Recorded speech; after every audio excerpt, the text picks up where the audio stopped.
Hello everyone, so this is our next video in chapter 7. We are still talking about polynomial equations and factoring, and this video is all about how to factor. And we want to look at how we're going to be using two different methods to factor. The main difference, and here you can see it's section 7.7 and section 7.8. And if you just look at these two equations that are at the top here, what's the main difference, okay? And when you look at these two equations, these expressions, the main difference is that this one has an a value and this one, a equals 1, so we don't see the a value. And that needs to be the first thing you check. Is a equal to 1 or is it not equal to 1? And that's going to depend, that's going to show you which steps you're going to use to factor. Okay, so trinomials, remember this is how you're going to factor trinomials when there is a bx term. So bx is that term in the middle here.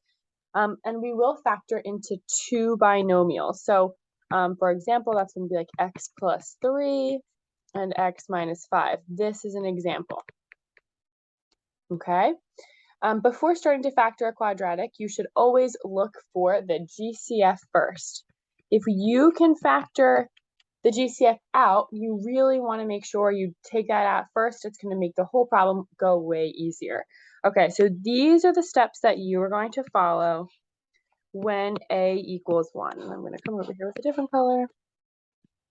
When a equals 1. So if you see something that looks like 7.7 at the top, these are the steps. Okay, so set up the factor with parentheses and add the variable to each set of parentheses. So what you want to do is set up something that looks like this, using whatever variable they use. So you're setting up your two binomials, really, and using whatever variable they have. If it's an a, use an a in those spots. Then you're going to create a chart and list the factors of c. So it's really important that you know where your a, right? Your a is the beginning, your b is second, and your c is third. We need to come up with factors of c, and this is what the chart looks like. Factors of c, whatever the c value is. See, there's your chart. Then add up all the factors, determine which factors add to the b value. And you need the sum to be the b value. That b value is in the middle. Once you have those two numbers, place these two numbers after the variable to create the two binomials. Okay, so then whatever those two numbers are, you're going to stick them right here in the binomials. Okay, that's the first step on how to factor when a equals 1. So let's go do an example. Okay, if I go to the second page here, let's check out b. Okay, notice a equals 1. That very first term, a equals 1. Here, a equals 3, a equals 15, a equals 7. Here, a equals 1, so that's why I'm going to do the method. As soon as I see a equals 1, I'm going to create my chart. I need factors of negative 18, and the sum needs to get me to 7. That's what I'm thinking of. So I'm going to list all of the factors of 18. So I'm thinking 1 and negative 18, negative 2 and 9, 2 and negative 9. So you'll have to play around with the negatives, right? You could say it's 3 and negative 6. And what you want to do is you want to come up with your list, or as you go, then add these two numbers together.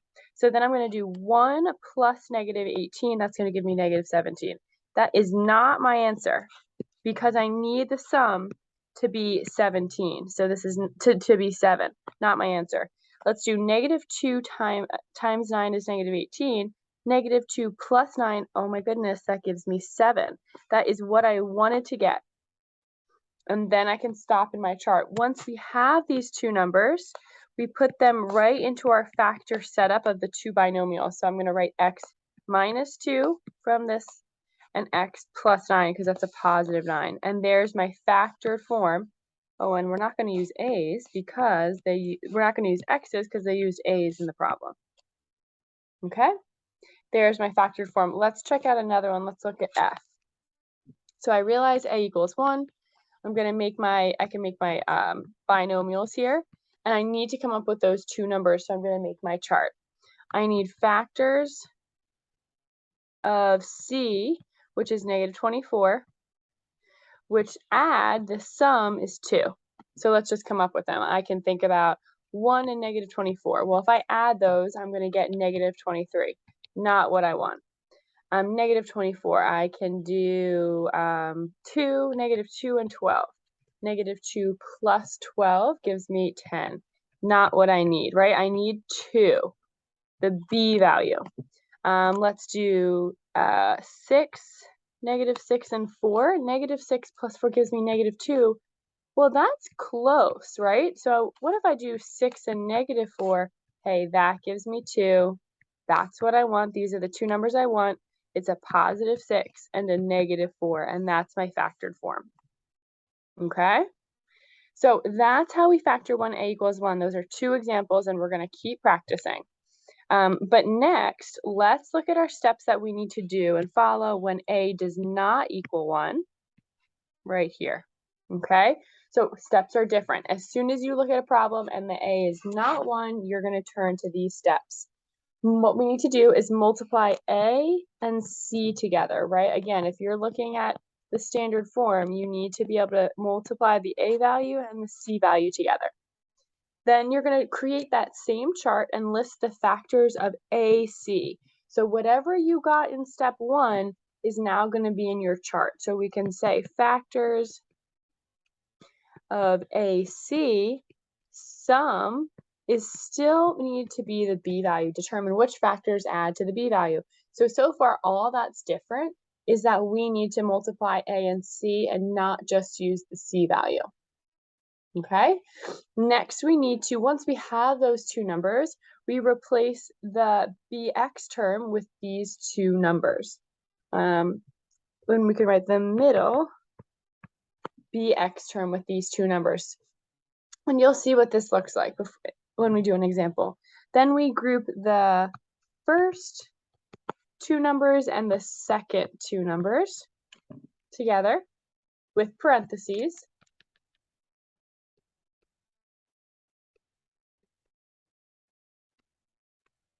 Factor out the GCF from both groups and then rewrite as two binomials. So these steps are a little bit more complicated, but we are going to take our time and practice through them.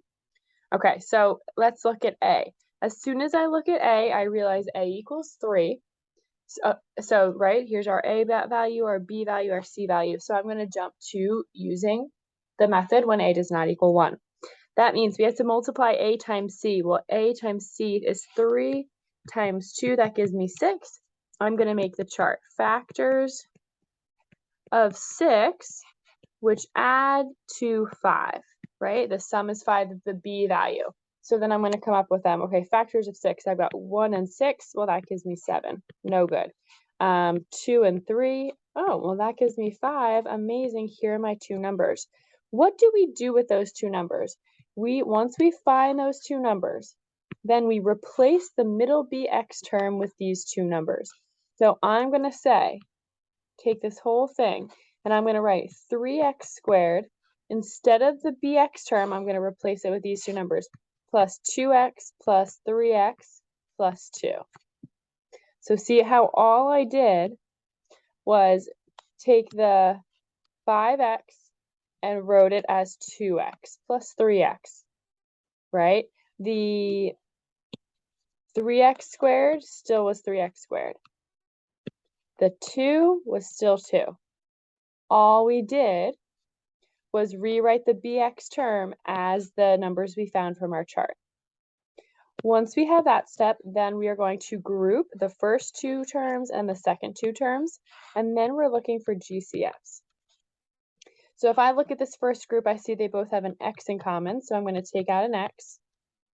And if I look at the second two terms, there's nothing in common, so we're just going to say it's a 1, and that doesn't change the group.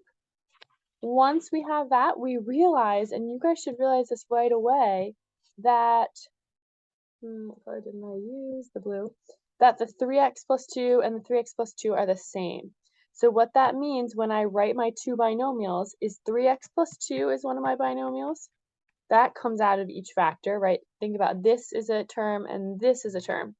So I take out the 3x plus 2, and then I'm left with the numbers in the front. X plus 1 is my other factor. And that's my final answer. Okay? Let's try again. Let's check out D. First thing we want to do, multiply A times C. So I've got 5 times negative 3. That gives me 5 times negative 3 gives me negative 45. Should be. Yep. So then I'll make my chart. Factors of negative 45. And the sum is the b value 4. So I don't know, 45, let's do, well, we know 3 and 15. What if it's a negative 3 plus 15? That's going to give me 12. No good. 45, what about a negative 9 and 5? That gives me negative 4. No good, but super close. So what about 9 and negative 5? That gives me 4, just what I need. Here are my two numbers that I'm going to replace the bx term. So the 15a squared stays the same. The 4a I'm replacing with plus 9a minus 5a, the numbers that I found from the chart. And then the minus 3 stays the same. Once we expand it, we can call that we expanded the trinomial into a polynomial with 4 terms. We are going to group. And now we look for a GCF. So 15a squared plus 9a, I could do a 3a, factor out a 3a. Negative 5a minus 3. Notice, remember, these two are going to be the same. This is going to be the same as whatever I get here. So if I just take out a negative 1, then I'll be left with the same binomials. The common parenthesis is one of my factors, and then the numbers in the front become the other factor. Okay, let's check out one more here. Let's do E. So multiply A times C. Multiply A times C, I get 7 times 2 is 14. And this should be an X, sorry guys. Yeah, that's an N, that should be an X. Factors of 14, the sum is negative 9, the B value. So 14, I've got 2 and 7, well that gives me 9. Really close, right? What about a negative 2 and a 7? Well, now I get 5. 2 and negative 7, negative 5. These are no good. What about a negative 2, negative 7? Gives me a negative 9, just what I want. These ones weren't even good, guys, because I needed a positive 14. So technically, those two weren't even good in that chart. Once we have those two numbers, we replace the b value. 7x squared stays the same. Now I'm going to come in here with the negative 2x minus 7x from my chart plus 2. Once we've got 4 terms, we expanded the trinomial. We are going to group and look for a GCF. GCF of the first group is just x. Notice they're already very similar binomials. I just need to take out a negative, and they'll be the same. The common parenthesis is one of my binomials, and the numbers out front is my other binomial. Okay? It's going to take us a little bit to practice this, but once we practice, we will get the hang of it. Great job, guys. Thanks for watching.